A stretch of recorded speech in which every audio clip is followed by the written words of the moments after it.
শবে কদর। শেষটা কি? শবে কদর। রমজান মাসের শেষ দশকের বেজর রাত্রিগুলো 21, 23, 25, 27, 29 এই 5টি রাত শবে কদরের সম্ভাবনাময়ী রাত। এক একটি রাত আল্লাহ যদি শবে কদর দান করে তো 1000 মাসের রাত্রির চাইতো উত্তম নেকি, রহমত, মাগফিরাত আল্লাহ দান করে। সুবহানাল্লাহ। এই জন্য যার আখিরাত দরকার, যার জাহান্নাম থেকে মুক্তি দরকার, তার উচিত রমজান মাসের এই শেষ দশকের বেজর 5টি রাত ইবাদত, আমল, দোয়া, নফল ইবাদত, কান্নাকাটির মধ্যে লিপ্ত থাকা, যেন আল্লাহ তাআলা আমাদের আপনাদের সকলের গুনাহ মাফ করে আল্লাহ যেন আমাকে জান্নাতি বানায়। এই শেষ কথা। এগুলোর বিস্তারিত ব্যাখ্যা ওলামায়ে কেরাম থেকে আরো জেনে নেবেন। এই জন্য নামাজ এটা মুমিনের স্বাভাবিক ডিউটি। একজন মুসলমান সে নামাজ ছাড়া থাকে কিভাবে? একজন মুসলমান সে নামাজ ছাড়া মুসলমান হয় কেমনে?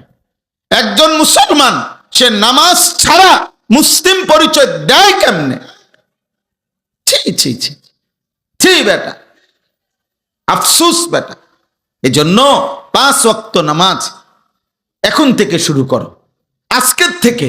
তাইলে দেখা যাবে রমজান পর্যন্ত আল্লাহ তাআলা হায়াত দিলে রমজানের অতিরিক্ত নামাজ 20 রাকাত তারাবি আল্লাহ তাআলা দান করছেন। বান্দা আমি তোমার 20 রাকাত ফরজ ওয়াজিব প্রতিদিন নামাজ। একজন মুসলমানের উপরে তারাবি মানে 5 ওয়াক্ত নামাজের মধ্যে ফরজ এবং ওয়াজিব মিলে ঠিক বরাবর 20 রাকাত আল্লাহ তাআলা রাসূলুল্লাহ সাল্লাল্লাহু আলাইহি সাল্লামের মাধ্যমে সাহাবায়ে কেরামের আমলে আমরা বিশুদ্ধ দলিল প্রমাণ সনদের আলোকে এ কথা প্রমাণিত। 1450 বছরের আমল এটা প্রমাণিত যে এই 20 রাকাত তারাবি। তাইলে 20 রাকাত ফরজ ওয়াজিব নামাজ আর 20 রাকাত তারাবি কেমনে আমি আগে বলি। 1 নাম্বার হলো ফজরের নামাজের ফরজ 2 রাকাত। কয় রাকাত? জোহরের ফরজ কয় রাকাত? 6 রাকাত। আসরের ফরজ কয় রাকাত? কয় রাকাত? 10। মাগরিবের ফরজ কয় রাকাত? 13 রাকাত। এশার ফরজ কয় রাকাত? কত হলো? 17। বিতরের ওয়াজিব নামাজ কয় রাকাত? কত হইলো? হইল নি 20। একবার বরাবর 20 রাকাত। আর হাদিসের মধ্যে আছে ফরজ এবং ওয়াজিব এই 2 নামাজে যদি কারো কোনো ঘাটতি হয়, কমতি হয়, এই সুন্নত এবং নফল দ্বারা সেই ঘাটতি আল্লাহ পূরণ করে দেয়।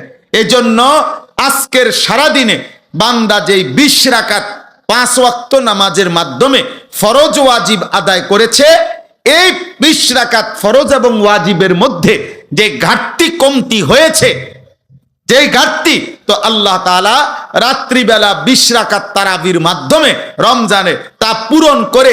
এজন্য রমজানের গুনাহ, রমজানের কমতি, রমজানের ঘাটতি আরেক মাসে নেয় না। এই মাসেই এই মাসের বেজাল সাইরা বান্দাকে আল্লাহ এই মাসেই মুত্তাকি বানাইয়া জান্নাতি বানাইয়া দেন। যে এই মাসের ঘাটতি সামনের মাসে ফুরামু না, না এই মাসেই বান্দা এই ডেলিটা ডেলি হিসাব ক্লিয়ার। এই জন্য 20 রাকাত তারাবি। কয় রাকাত তারাবি? সবাই বলেন কয় রাকাত? হ্যাঁ 20 রাকাত তারাবি। 20 রাকাত 1450 বছর ধরে হযরতে ওমর রাদিয়াল্লাহু তাআলা আনহুর জামানায় একেবারে মসজিদে নববীতে প্রকাশ্যে ওমরের উপস্থিতিতে সাহাবায়ে কেরাম 20 রাকাত তারাবি পড়তেন। হযরত উবাই ইবনে কাব সাইয়্যিদুল কুররা, সমস্ত সাহাবাদের মধ্যে যিনি আল্লাহর কোরআন সবচেয়ে সুন্দর পড়তেন, উবাই ইবনে কাব, উনি 20 রাকাত তারাবি হযরত ওমরের জামানা থেকে তিনি তারাবি পড়াইতেন মসজিদে নববীতে। সাহাবায়ে কেরাম 20 রাকাত তারাবি পড়তেন। 1450 বছর ধরে উম্মতের সংখ্যাগরিষ্ঠ উলামায়ে কেরাম 20 রাকাতই তারাবি সারা পৃথিবীতে পড়ে থাকেন। অতএব 20 রাকাতই তারাবি। এর চাইতে কম, এর চাইতে বেশি যিনি বলে আপনার দায়িত্ব হলো উনার থেকে দলিল বুঝে নেওয়া, আমার দায়িত্ব না। আমি মসজিদে আজকেও বলছি, কেউ যদি বলে হুজুর অমুক হুজুরে আপনার কি ভুল বলছিনি, তা আমার প্রশ্ন হইল আপনি উনি ভুল বলছেন এটা আমারে জিগাবেন কেন? আমি ভুল বলছি কিনা এটা না আমার থেকে বুঝে নিবেন। কথা বোঝেন নাই? আপনারে ওনারে আপনার হুজুর মনে হইলো, তা আমি কি বাস স্টেশনে টিয়া উঠাই নাকি? তো আমি কি মূলা বেচে আইছি নাকি? তো তাইলে আমি বুঝবো না কেন? আমারে আপনার হুজুর মনে হইলো না কেন? এই জন্য এটা কোনো কথা না, বরং 1450 বছরের ওলামায়ে কেরাম সংখ্যাগরিষ্ঠ ওলামাদের এটাই কথা যে তারাবি কয় রাকাত? 20 রাকাত। অতএব প্রিয় ভাই, ছেলেরা, বাবা, তোমাদের কাছেও বলি, আব্বা, প্রতিদিন সারাদিন রোজা রাখবা, 5 ওয়াক্ত নামাজ পড়ো এবং রাত্রিবেলা ইহতিমামের সাথে 20 রাকাত তারাবি আদায় করো। আল্লাহ তৌফিক দান করে। রাসূলুল্লাহ সাল্লাল্লাহু আলাইহি সাল্লাম বলেন, ওমান কামা রমাদানা ঈমানান ওয়া ইহতিসাবা গুফিরা লাহু মা তাকদ্দামা মিন যামবি। রমজান মাসের রাতে যে ব্যক্তি তারাবি পড়লো আল্লাহর প্রতি ঈমান রেখে সওয়াবের আশায়, আল্লাহ এই তারাবির বরকতেও তার পিছনের সব গুনাহ মাফ করে দিলেন। এজন্য তারাবি অনেক গুরুত্বপূর্ণ, অনেক গুরুত্বপূর্ণ, অনেক গুরুত্বপূর্ণ। তারাবির নামাজের সাথে সাথে আল্লাহর কোরআন 1 খতম কমপক্ষে তারাবির নামাজে পড়া, শোনা, এটা গুরুত্বপূর্ণ একটি সুন্নাত। এজন্য যুগ যুগ ধরে আল্লাহর কোরআনের তিলাওয়াত, খতম আউলিয়ায়ে কেরাম, বুজুর্গানে দ্বীন, সাহাবা পরবর্তী জামানা থেকে উম্মতের উলামারা তারাবির নামাজের এই 20 রাকাতে ধারাবাহিক আল্লাহর কোরআনের খতম শুনতে থাকেন। আমাদেরও উচিত এদিকে যত্নবান হওয়া। আল্লাহ আমাদেরকে তৌফিক দান করেন। 3 নাম্বার, ইফতার। ইফতার যেটা সারাদিন রোজা রেখে রোজা যখন ভাঙ্গে ওই টাইমটাকেই বলা হয় ইফতার। ইফতার একটি সুন্নাত আমল। রাসূলুল্লাহ সাল্লাল্লাহু আলাইহি ওয়াসাল্লাম বলেন, আমার উম্মত ততক্ষণ পর্যন্ত কল্যাণের উপরে থাকবে যতক্ষণ তারা জলদি জলদি ইফতার করবে। এজন্য ইফতারের সময় তাড়াতাড়ি ইফতার করা, মানে টাইম হলে দেরি না করা, এটা সুন্নাত। আর ইফতারের আগ মুহূর্তে দোয়ায় লেগে থাকা, এটা একটা গুরুত্বপূর্ণ সুন্নাত আমল, এবং এই সময়ের দোয়া আল্লাহ তাআলা কবুল করে। এই জন্য মা বোনদের উচিত, আমাদের সমাজের সবচেয়ে বেশি গাফলতি হইল মহিলাদেরকে ইফতারের পূর্বের এই দোয়ার সুযোগ দেওয়া হয় না। হয় মহিলা নিজে সুযোগটা নেয় না, অথবা পুরুষরা তাকে দিতে চায় না। মানে ইফতারের আজান দিয়া ফেলছে, মহিলা তখনও হয় পেঁয়াজু, নয় আলুর চপ, নয় বেগুনি, নয় একটা না একটা কিছু ভাজতেই থাকে, ভাজতেই থাকে। আহারে মা বোন, তো তোমার কি আখেরাত নাই? তোমার জীবন বুঝি এই পুরা রমজানটাও বুঝি এই আলুর চপে আর বেগুনিতেই চলে গেল? হ্যাঁ, এইভাবে শুধু পেঁয়াজুতে চলে গেল, এটা তো ঠিক না। বরং ঘরের নারী, পুরুষ, স্ত্রী, কন্যা, ছেলে, মেয়ে প্রত্যেকের উচিত ইফতারের 10 মিনিট আগে, 20 মিনিট আগে সমস্ত ব্যস্ততা ছেড়ে দিয়ে তাদের প্রত্যেকের উচিত এই সময়টা মনোযোগ দিয়ে দোয়ায় লেগে থাকা। মহিলারও দোয়া দরকার, পুরুষেরও দোয়া দরকার। আপনাদের কাছে পুরুষ যারা স্বামী, যাদের স্ত্রী আছে, যাদের কন্যা আছে, যাদের বোন আছে, মা আছে, আপনারা তাদেরকে গুরুত্ব দিয়ে অনুরোধ করবেন যে এই টাইমটা যেন তারা দোয়া করে ইফতারের আগে। মা বাচ্চাগুলোকে নিয়ে দোয়া করুক, স্বামী তার স্ত্রী এবং সন্তানদেরকে নিয়ে দোয়া করেন, স্ত্রী তার বাচ্চাগুলোকে নিয়ে দোয়া করেন। এইভাবে ঘরওয়ালারা নিজেরা নিজেরা দোয়ার অভ্যস্ত হন। আল্লাহ তাআলা বান্দার দোয়া ইফতারের পূর্ব মুহূর্তে কবুল করে। 4 নাম্বার, সাহারি, মানে শেষ রাত্রিতে খাবার খাওয়া। রাসূলুল্লাহ সাল্লাল্লাহু আলাইহি সাল্লাম বলেন, ইহুদিরাও রোজা রাখে, আমরা মুসলমানরাও রোজা রাখি, কিন্তু পার্থক্য হলো ইহুদিরা সাহারি খায় না আর আমরা সাহারি খাই। এজন্য সাহারি এটা ঈমান এবং কুফরের একটা চিহ্ন।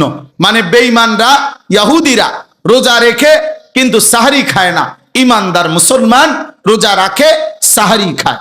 নবী সাল্লাল্লাহু আলাইহি সাল্লাম বলেন, তোমরা রোজা রমজানে সাহারি খেও, তাসাহহারু, সাহারি খাও।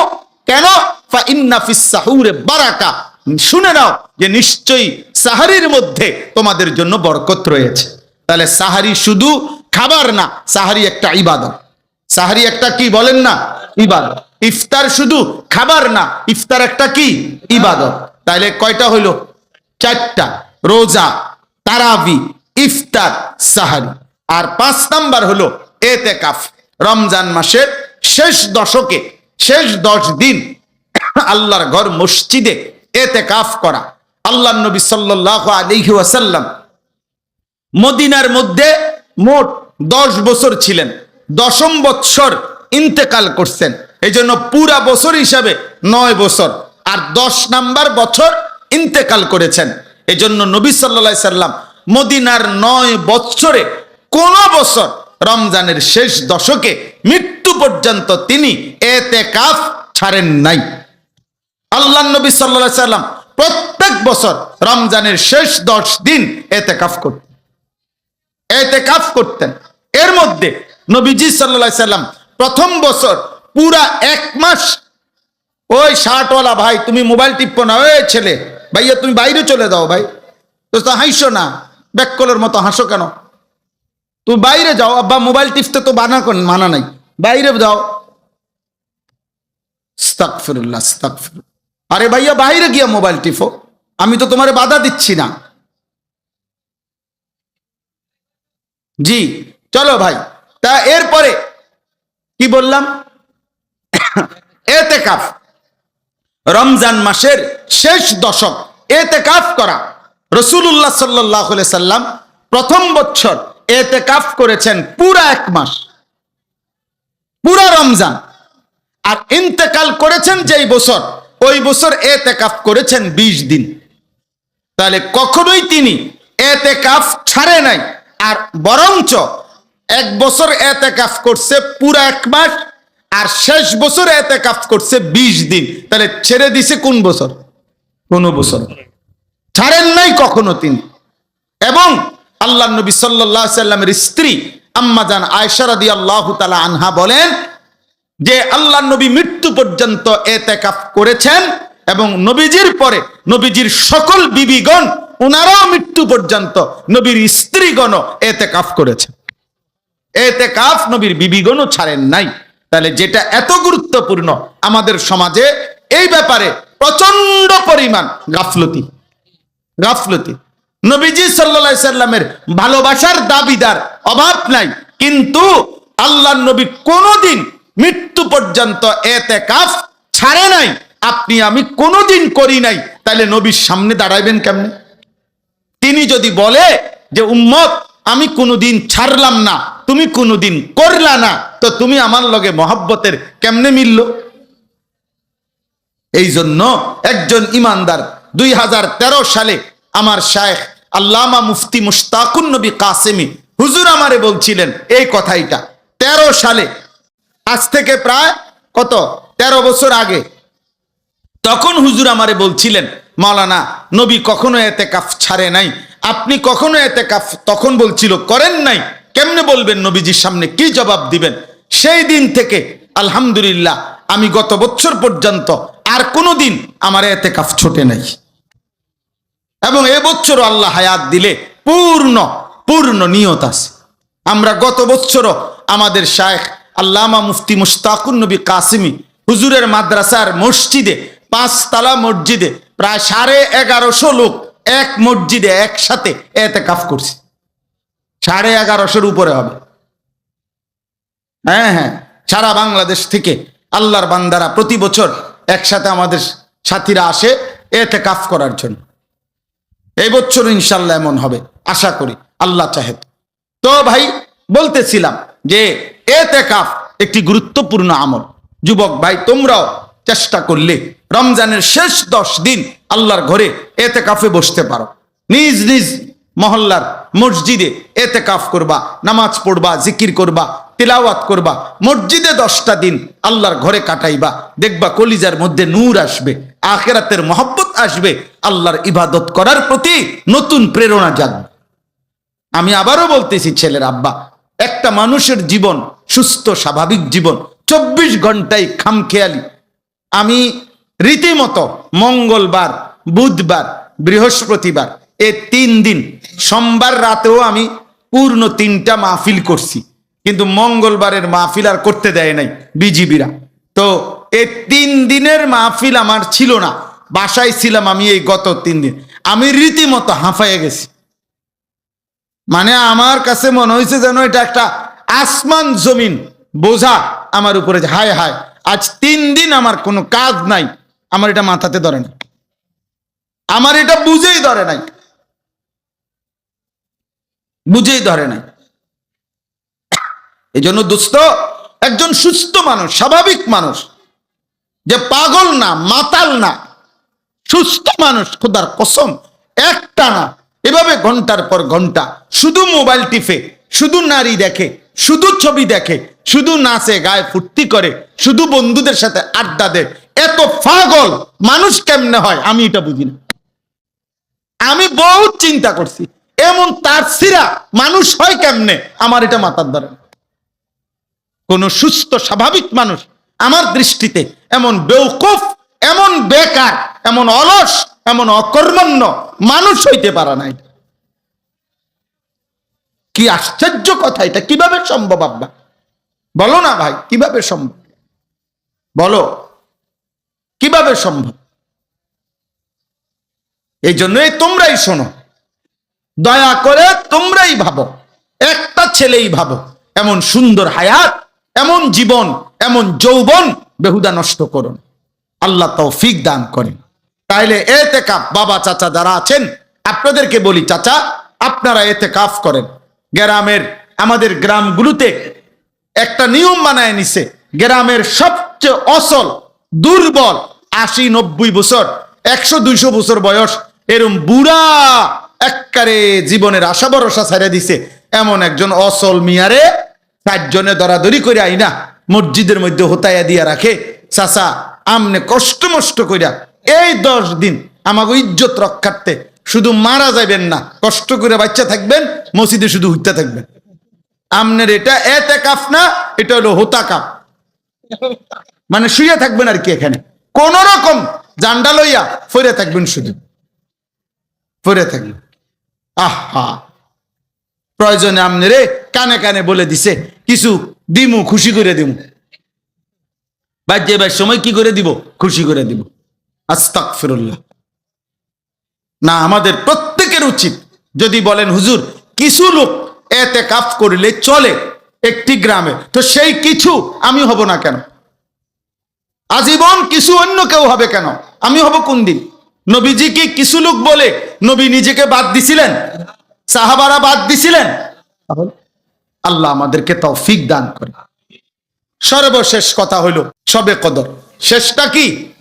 শবে কদর, রমজান মাসের শেষ দশকের বেজর রাত্রিগুলো 21, 23, 25, 27, 29, এই 5টি রাত শবে কদরের সম্ভাবনাময়ী রাত।